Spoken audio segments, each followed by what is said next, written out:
नमस्कार, news track के Y factor में आपका स्वागत है। मैं हूं योगेश मिश्र। प्रचंड गर्मी, लू के थपेड़े, 45 से 48 डिग्री के बीच का टेम्परेचर। आप घर में हो या बाहर हो, आपको हीट स्ट्रोक लगने से बचना होगा। आप यह मत सोचें कि घर में हीट स्ट्रोक नहीं लग सकता है। बलिया इसका बड़ा उदाहरण है। वहाँ हीट स्ट्रोक से 40 लोगों की मौत हो गई। गर्मी सिर्फ असहज नहीं करती है, जानलेवा भी हो सकती है, मौत भी देती है। गर्मी का सबसे घातक विनाशकारी परिणाम 2003 में यूरोपीय हीट वेव में देखा गया, जब अकेले फ्रांस में 14,802 लोग मारे गए थे। दरअसल जब शरीर का तापमान बहुत बढ़ जाता है तो भीतर बहुत कुछ टूट जाता है। आंतें शरीर में विषाक्त रिसाव शुरू कर देती हैं और कोशिकाएं मरना। शरीर के सभी अंगों में एक विनाशकारी प्रतिक्रिया हो सकती है। ब्रेन में इन्फ्लेमेशन हो सकता है, सूजन आ सकती है।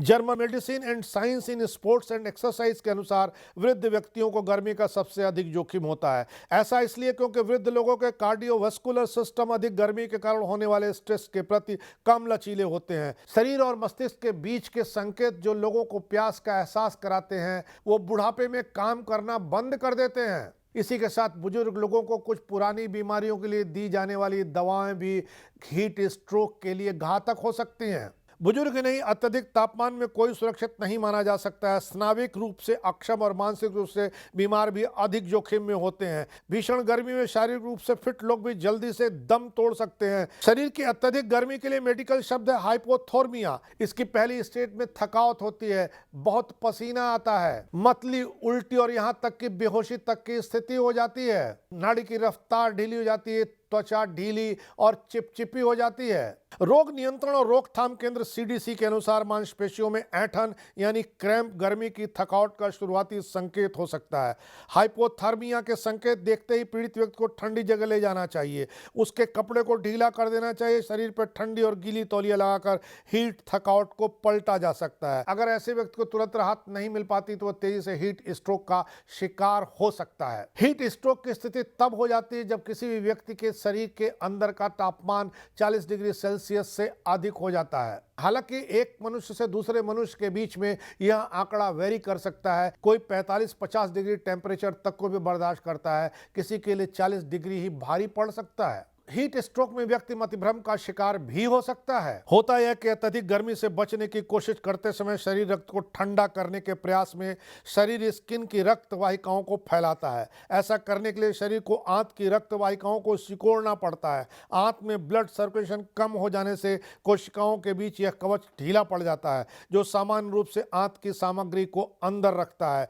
कवच कमजोर हो जाने से आंतों में मौजूद विषाक्त पदार्थ रिस कर खून में फैल सकते हैं। विषाक्त पदार्थ शरीर में एक बड़े पैमाने पर भड़काऊ रिएक्शन ट्रिगर करते हैं। इतने बड़े पैमाने पर कि विषाक्त पदार्थ से लड़ने का प्रयास शरीर के अपने ऊतकों और अंगों को नुकसान पहुंचाने लगता है। मांसपेशियों की कोशिकाएं टूट जाती हैं, अपनी सामग्री को ब्लड सर्कुलेशन में फैला देती हैं, किडनी को ओवरलोड कर देती हैं, नतीजतन किडनी भी फेल होने लगती है। इस स्थिति को रबडोमाइलोसिस कहा जाता है। गर्मी के सीधे प्रभाव के चलते तिल्ली में प्रोटीन संग्रहित होने लगता है।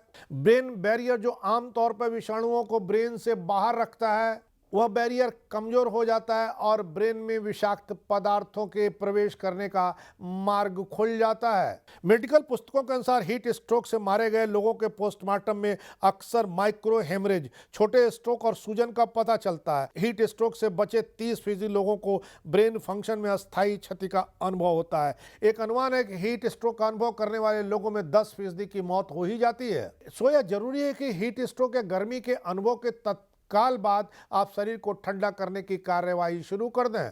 अगर आप हीट स्ट्रोक से बचने के लिए आपके लिए यह भी जरूरी हो जाता है, अगर आप घर के अंदर रहते हैं तो कम से कम 2 लीटर पानी जरूर पिएं। अगर बाहर निकलने की मजबूरी हो तो हर घंटे 1 से 2 लीटर पानी पीना जरूरी हो जाता है। प्यास लगने पर पानी जरूर पिएं। कैफीन और शराब से बचें। सूरज की किरणों से बचने के लिए हैट लगाएं और गर्दन को भी बहुत ठीक से ढक कर रखें। एक बार ढेर सारा खाना खाने के बजाय थोड़ा थोड़ा करके खाएं। ज्यादा शारीरिक श्रम वाली गतिविधियों से बचें। अगर गर्मी में मजबूरी में कोई शारीरिक श्रम का काम करना हो तो ब्रेक ले करके करें। पहले समय में सलाह दी जाती थी कि अगर गर्मी और लू से बचना है तो आप अपने पॉकेट में एक प्याज रख लें, लेकिन इस सलाह का कोई वैज्ञानिक आधार अभी तक किसी भी वैज्ञानिक को हासिल नहीं हुआ है। यह बात दूसरी कि प्याज से कई महत्वपूर्ण फायदे होते हैं। प्याज खाने से आपको लाभ हो सकता है, लेकिन पॉकेट में प्याज रखने का लाभ आपको होगा या नहीं, यह नहीं कहा जा सकता है। हीट स्ट्रोक के साथ साथ कई और तरह की चीजें होती हैं, जैसे हीट सिंकोप। गर्मी में कोई एक्टिविटी करते समय अचानक चक्कर आ सकता है। अगर कोई व्यक्ति बीटा ब्लॉकर नामक दिल की दवा लेता है या गर्म मौसम का अभ्यस्त नहीं है तो बेहोश होने जैसा महसूस करने की संभावना बढ़ जाती है। चक्कर आने पर किसी ठंडी जगह पर आराम करें, अपने पैरों को ऊपर रखें, पानी पिएं। इसके बाद हीट क्रैम्प भी होता है। इसमें गर्मी की वजह से पेट, बाहों या पैरों की मांसपेशियों में दर्दनाक जकड़न या ऐंठन हो जाती है। गर्मी में ऐंठन के दौरान शरीर का तापमान और नाड़ी आमतौर पर सामान्य रहती है। त्वचा नम और ठंडी महसूस हो सकती है। ऐसे में आप जो शारीरिक गतिविधि कर रहे हैं उसे बंद कर दें और छाया में या किसी ठंडी जगह जाकर के आराम शुरू करें।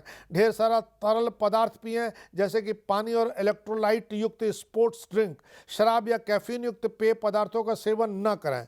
हीट एडिमा, इस अवस्था में ज्यादा गर्मी के कारण टखनों और पैरों में सूजन आ जाती है। सूजन को कम करने के लिए अपने पैरों को ऊपर उठाएं, और अगर पैरों को ऊपर उठाने के बाद भी सूजन कम नहीं होती है तो अपने डॉक्टर से सलाह लें। इसके बाद हीट रैश भी हो सकता है, या भारी पसीने वाले त्वचा की जलन होती है। यह त्वचा पर पिंपल्स के समान दिखती है। त्वचा में इसके चलते खुजली हो सकती है, झुनझुनी या दर्द भी महसूस हो सकता है। ऐसे में संक्रमित क्षेत्र को सूखा रखें, ठंडी जगह पर रहें, और त्वचा में जहां आपको हीट रैश दिख रहे हैं वहां पर पाउडर लगाएं।